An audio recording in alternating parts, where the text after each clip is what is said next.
her and being hungry and going into a store and stealing candy bar. A lot going on. Yes. It was a lot, yeah. Now, have you started the sequel yet? I did. I actually finished it and turned it in August. I'm just waiting for the revision notes from my editor. I think she's being kind to me and waiting until after the book launches before she hits me with it, because I just sent her everything. Everything has just come out of my brain, and here it is. And I know it's a mess, but we'll get it together. Do you have a title? They might have put it on Amazon already. I think they decided on They Come for Night. Yeah, and it's going to be more, someone mentioned having a prequel, and I like that idea. Are you thinking like a prequel to find out like how the tribe came to be, or like local story? Or, all of it, every bit of it. The same way, my girl. Thank you. Develop the story of the family unit that she had before all this happened. Yes, I mean, so there's so many ways it could go. And so for the second one, I definitely wanted to expand out from Nena a little bit. She's still like the center, it's still about her, but I left some things open in the first. And so they really kind of have to finish that up in the second one. And so that means talking more about the tribe and its makeup and what's going on with the tribe. Get a lot more of the tribe in the second one, you know, everybody's places in that.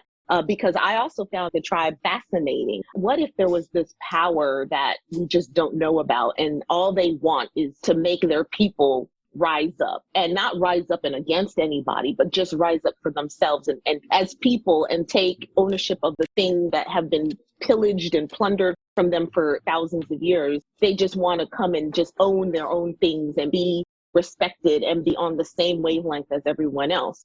And I said, and what if there was a group of really powerful, rich Africans, because they come from all countries in Africa, who wanted to make this happen?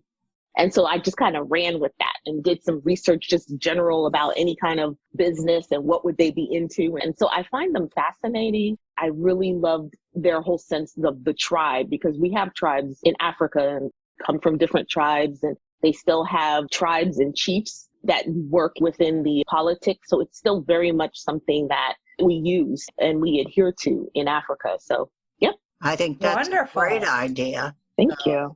But I like that prequel idea too. Thank you very much. So I'm going to write that down. Well, I'm happy because I don't know, since especially it's not out yet, but I mean, I've had, you know, people talk about it. And so I love when someone says, you know, I would like to know what happened before, because I'm a before person too. You know, I love to know, how did this happen? Why did it happen this way? Give me the background story. I'm so happy that someone else feels that and wants to know that, because then I can say to the editor, someone wants to know that. Can I give that to them? Yeah, we definitely want to know, because there's so much that happens in the beginning, but you really don't get the why. Somebody comes in and they're going to take over and they're going to kill everybody. But why? Why? There has to be a reason. There has to be. When you do, if this second book does get published, be sure and send us a copy so we can give it a review and be the first to read the it. Show, mention it on the show, and possibly have you on again. Absolutely, you bet. Nena's story. There are a lot of twists and turns in this. There are things that happen that you're not really expecting. I don't want to give a lot away. It would ruin it for people. But there are a lot of things that go on that you go, I didn't see that one coming. Good. I'm so happy you said that too. Y'all my girls. Thank you. I don't know what your writing style is, but keep it up. Definitely. Do you plot out ahead of time, or are you more of a pantser?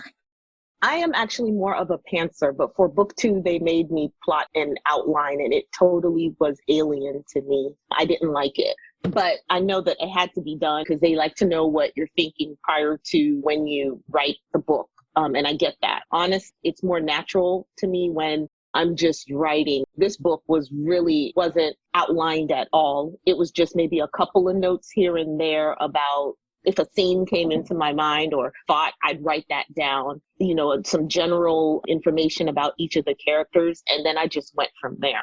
You did an amazing job. Thank you. Well, Yasmin, We've enjoyed talking with you. I just loved this book, and I can't wait to read the sequel or the prequel.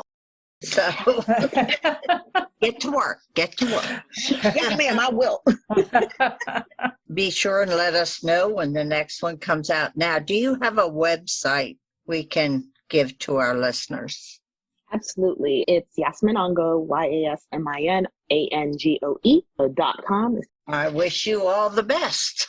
Thank you so much. Thank you. It's been a pleasure with y'all. And thank you for inviting me. I appreciate it. And for enjoying the book. I could not put it down. Oh, man. Thank you. Same here. By the time I got the first little chapter read, I went, holy. We hope you enjoy the rest of your evening and hope to talk to you soon. Thank you. Same to you. You have a great evening. Thank y'all. Bye. Trivia. Last week's question was, which mystery author is also famous as a musician?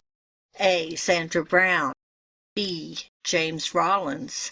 C. Joe Nesbo. Or D. J.D. Robb. The answer is C. Joe Nesbo. Joe Nesbo is also the lead vocalist and songwriter for the Norwegian rock group Diderry. This week's question is, which famous author was also a switchboard operator? A. Mary Higgins Clark. B. Ruth Rendell. C. Josephine Tay. Or D. Sarah Caldwell. Good luck.